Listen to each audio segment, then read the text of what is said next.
Hello cuties, మీరంతా ఎలా ఉన్నారు? ఈరోజు మనం ఒక తెలివైన కోతి మరియు ఒక అత్యాశ గల మొసలి కథ విందామా? కమాన్, లెట్స్ గో. అనగనగా ఒక పెద్ద అడవి. ఆ అడవిలో ఒక నది ఒడ్డున పెద్ద నేరేడు చెట్టు ఉండేది. ఆ చెట్టు మీద ఒక కోతి నివసించేది. అదే నదిలో ఒక మొసలి కూడా ఉండేది.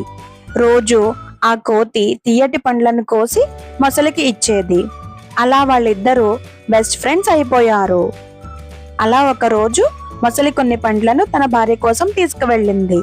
ఆ పండ్లు తిన్న మొసలి భార్య, పండ్లు ఇంత తీయగా ఉన్నాయంటే ఇవి రోజు తినే ఆ కోతి గుండె ఇంకెంత తీయగా ఉంటుందో కదా, నాకు వెంటనే ఆ కోతి గుండె కావాలి అని పట్టుపట్టింది.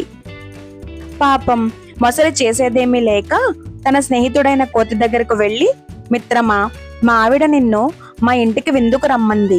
నా వీపు పైన ఎక్కు, తీసుకువెళ్తాను అని అబద్ధం చెప్పి నది మధ్యలోనికి తీసుకువెళ్ళింది.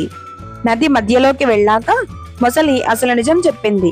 అది విన్న కోతికి ఒక్కసారిగా భయం వేసింది. కానీ భయపడకుండా తన బుద్ధిని ఉపయోగించింది. అయ్యో మిత్రమా, ఈ విషయం ముందే చెప్పాల్సింది కదా, నా గుండెను భద్రంగా ఆ చెట్టు త్వరలోనే దాచాను, పద వెనక్కి వెళ్లి తీసుకొద్దాం అని తెలివిగా చెప్పింది. మొసలి ఆ మాటలు నిజమే అని నమ్మి వెనక్కి చెట్టు దగ్గరికి వచ్చింది. అంతే, ఒడ్డుకు రాగానే కోతి ఒక్క గెంతులో చెట్టుపైకి ఎక్కేసి తన ప్రాణాలు కాపాడుకుంది.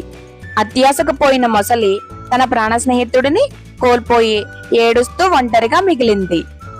చూసారు కదా కిడ్స్, ఆపద వచ్చినప్పుడు భయపడకుండా మన కోతిలాగా తెలివిగా ఆలోచించాలి. ఈ స్టోరీ మీకు నచ్చితే వెంటనే లైక్ చేయండి, షేర్ చేయండి. అలాగే మన లూలు కిడ్స్ ఛానల్ ని సబ్స్క్రైబ్ చేసుకోండి. Bye bye kids, see you in the next video. Thank you for watching.